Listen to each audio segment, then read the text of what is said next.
Primeira carta do apóstolo Pedro, capítulo de número 2, eu vou ler o verso 23, 24 e 25.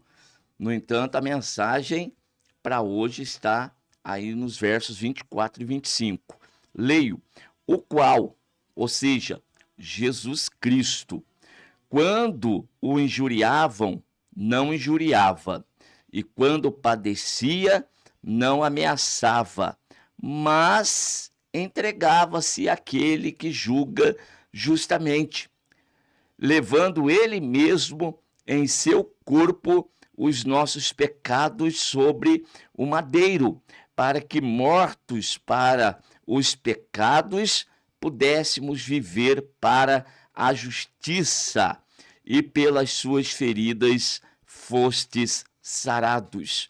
Porque éreis como ovelhas desgarradas, mas agora tendes voltado para o pastor e bispo das vossas almas.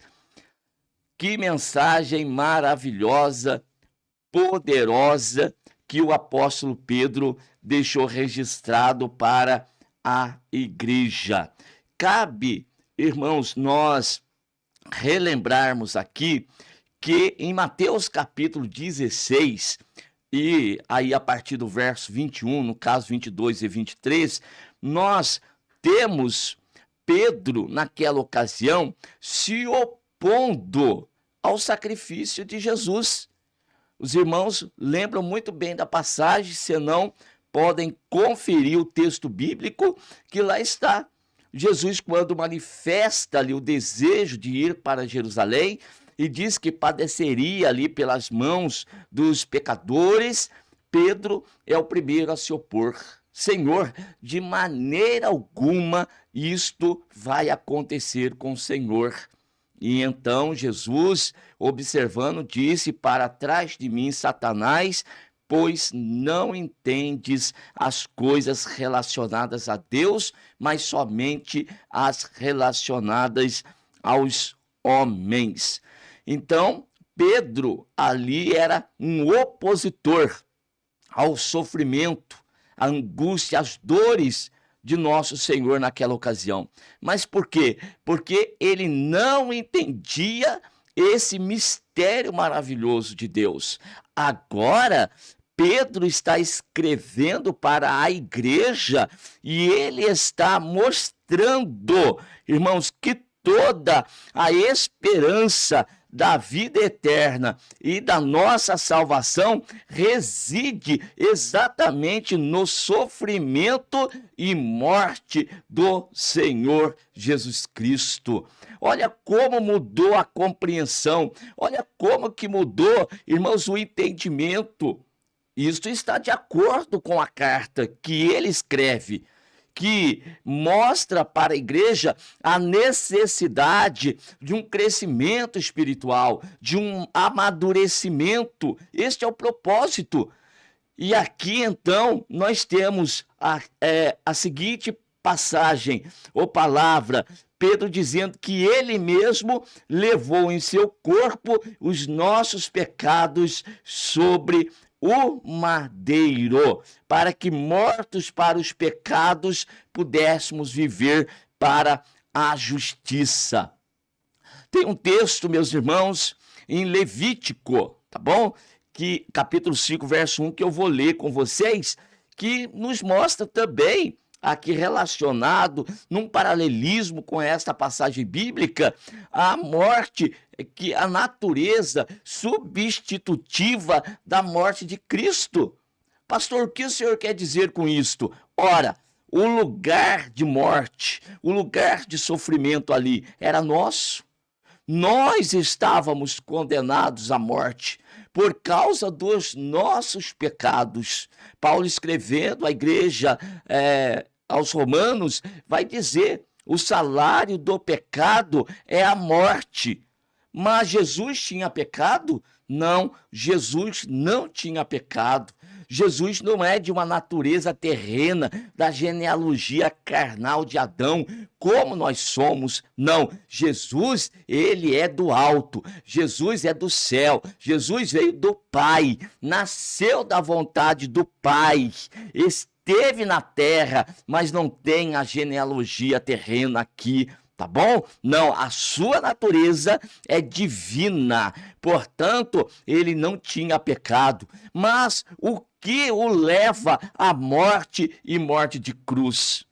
Por que destacamos morte de cruz? Porque era a pior morte que existia naquela ocasião, reservada ao pior homem da sociedade. Pense naquele tipo cheio de pecado, aquele que a sociedade abominava, que não podia ser mais ressocializado.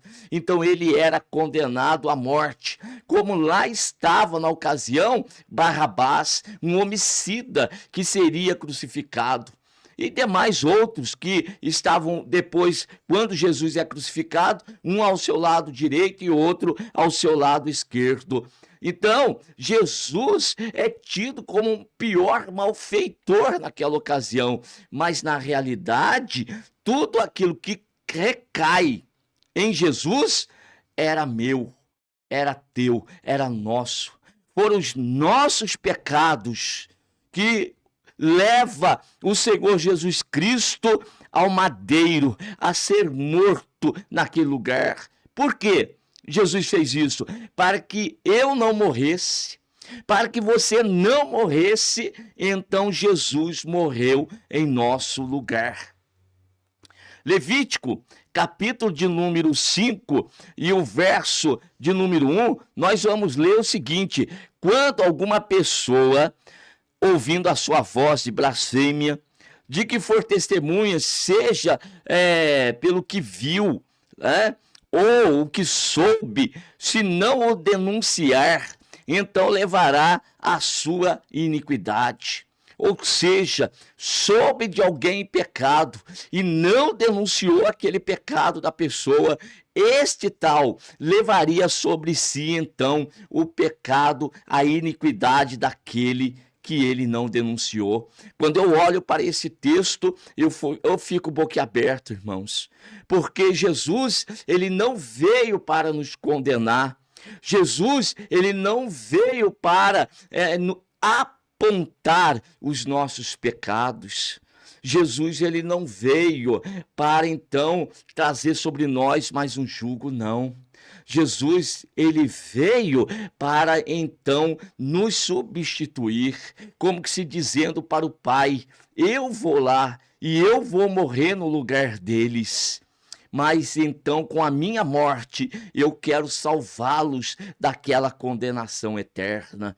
Então, a condenação que pairava sobre nós recai sobre Jesus. E como o salário do pecado, como eu já disse, é a morte, então Jesus morreu. Jesus cravou os nossos pecados sobre um madeiro, para que agora, mortos para os pecados, pudéssemos viver para a justiça. Coisa maravilhosa é que a morte, ela não pôde segurar aquele que é o príncipe da vida. O Pai, ao terceiro dia, vai ressuscitar ao seu Filho Jesus Cristo. Isso você lê na carta aos Efésios. E quando Deus ressuscita a Cristo Jesus, o texto nos diz que nós ressuscitamos com Ele. E Deus nos fez assentar nos lugares celestiais em Cristo Jesus. Olhe, Jesus, ele toma para si a nossa morte. E o que ele nos dá em troca? Ele nos dá a sua vida. E que vida que Jesus tem? Jesus tem a vida eterna. É por isso que Paulo, ao escrever aos Gálatas, capítulo 2, verso 20, ele vai dizer: agora estou crucificado com Cristo e vivo, não mais eu, mas Cristo vive em mim. E a vida que eu vivo agora na carne, eu vivo-a na fé do Filho de Deus, que morreu, que se entregou por mim. Nós estávamos caminhando para o abismo eterno, nós estávamos em direção à condenação eterna. Sim, porque haverá um dia em que esses céus vão se desenrolar, e esta terra, que agora nós vemos tão bela, ela está reservada para o dia do juízo, em que o Senhor derramará fogo sobre esse lugar e tudo arderá com fogo do eterno e será consumido tudo, inclusive o diabo, seus anjos e todos aqueles que não creram nesta pregação, não creram nesta mensagem e preferiram seguir o diabo, terá a mesma condenação que o diabo já tem para ele. O diabo já está condenado, para ele não tem mais jeito. No entanto, para você que está ouvindo essa mensagem, você ainda tem a oportunidade, porque por você Jesus morreu e ressuscitou e está à destra de Deus e voltará. E quando ele voltar, então ele vai separar uns para o lado direito e outros para o lado esquerdo. Os da direita são aqueles que creram na mensagem, que creram na pregação do evangelho e que o receberam como seu único e suficiente Salvador, que acreditaram que Jesus morreu naquela cruz, no seu lugar. Tá bom? E crendo nisso e confessando com a tua boca que Cristo é o Senhor, tu serás salvo. Então tu serás achado do lado direito naquele grande dia. Não siga este mundo corrupto, não siga as coisas dessa terra, siga a palavra de Deus, siga a mensagem do Evangelho, que é uma mensagem de salvação. Então, mortos para os pecados, e agora vivos para a justiça. Então nós não embora nós estejamos nesse mundo, mas nós não vivemos mais para os pecados. Nós não vivemos mais para o pecado, nós vivemos para a vida. Nós temos vida eterna. E nós, pelas suas feridas, fomos sarados. Quando nós olhamos para esse texto do apóstolo Pedro, nós vemos que Pedro ele está mostrando aqui 3 linhas de pensamento concernente à expiação dos nossos pecados. O primeiro diz respeito ao Cordeiro Pascal, imaculado, incontaminado, mas que se fez pecado por nós, para nos salvar, para pagar o preço do nosso resgate do mundo de trevas, do mundo de pecado, onde estávamos escravizados. Olhe para a tua situação hoje. Você faz, muitas vezes, coisas que não são agradáveis diante dos olhos de Deus. Faz porque você tem prazer em fazer? Não. Você faz porque você é escravo do pecado. Quando Adão e Eva pecaram no jardim, eles foram lançados fora da presença de Deus. Somente permanece neles a vida física, só a vida física, mas a vida de Deus já não tem mais. Não tem mais a presença de Deus. O homem que vive longe de Jesus Cristo tem vida, está aí usufruindo deste mundo? Tem, mas é uma vida passageira, ela vai acabar. Seja de 60, seja de 70, seja até de 100 anos, vai acabar. E quando terminar, qual é o teu destino eterno?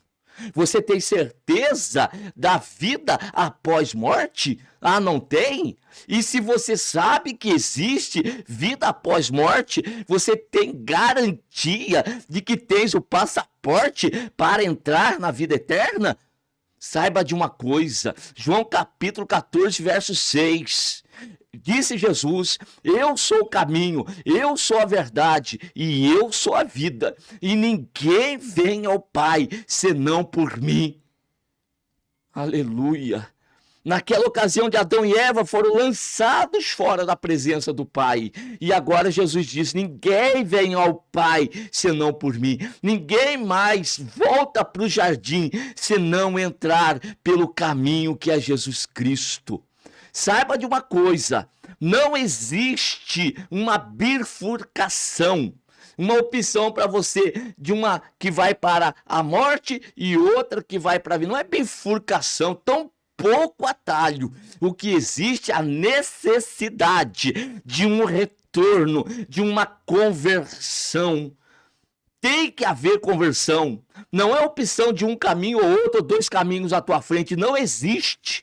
Só tem o caminho que você está e que ele está te levando à condenação eterna.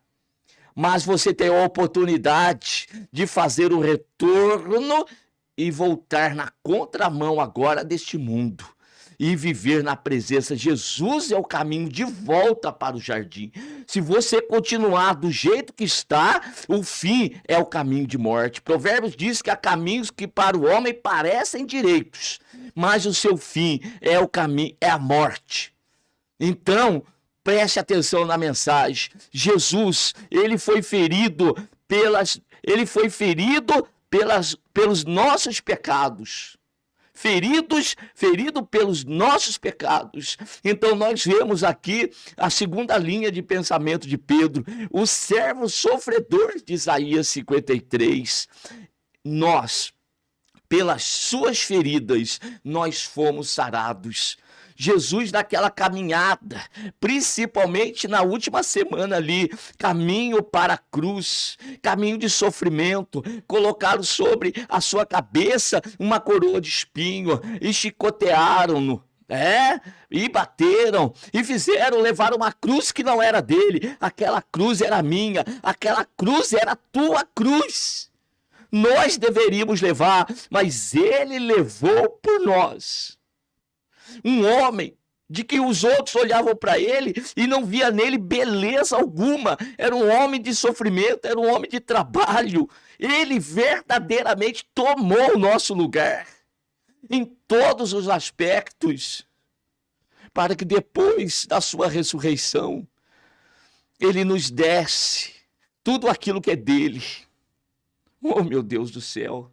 Como, irmãos, tamanha graça não vem nos impactar. Tudo aquilo que pertencia a mim, Jesus toma para si. E tudo que é dele, ele me dá. E hoje eu tenho vida e vida eterna, porque eu era bonzinho? Não, porque a sua graça me alcançou. Porque eu fui alcançado pela graça e a misericórdia do Senhor nosso Deus. Se Jesus não houvesse morrido, nós não estaríamos hoje na presença de Deus. Mas porque Jesus morreu, eu posso crer no amanhã.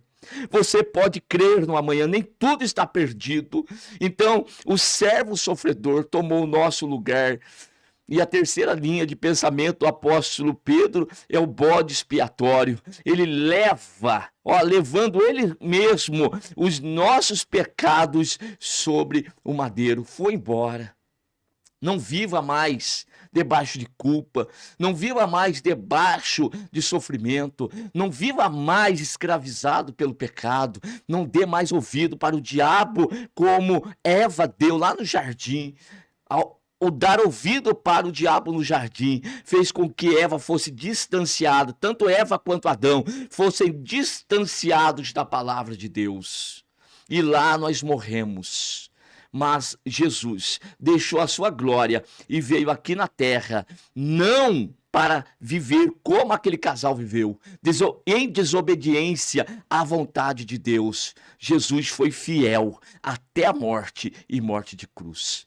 Quando no seu último suspiro, ali na cruz, ele disse: Pai, está consumado. O que o Senhor me confiou, eu fiz, eu levei, obedeci e fui até o fim. Jesus foi até o fim por nós, até a morte por nós. E hoje nós devemos agora viver para Ele, para o seu louvor e para a sua glória. Você está em outro ambiente, você que crê em Jesus Cristo está em outro ambiente.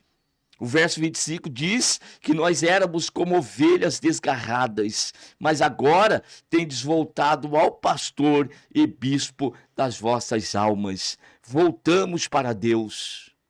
Estamos reconciliados com Deus por meio de Jesus Cristo. Não existe outro meio. O único chama-se Jesus, porque foi Ele que morreu na cruz por nós e foi Ele que ao terceiro dia ressuscitou e subiu aos céus. A Bíblia diz que ninguém, absolutamente ninguém foi ao céu, senão aquele que do céu desceu, o Filho de Deus, que está nos céus.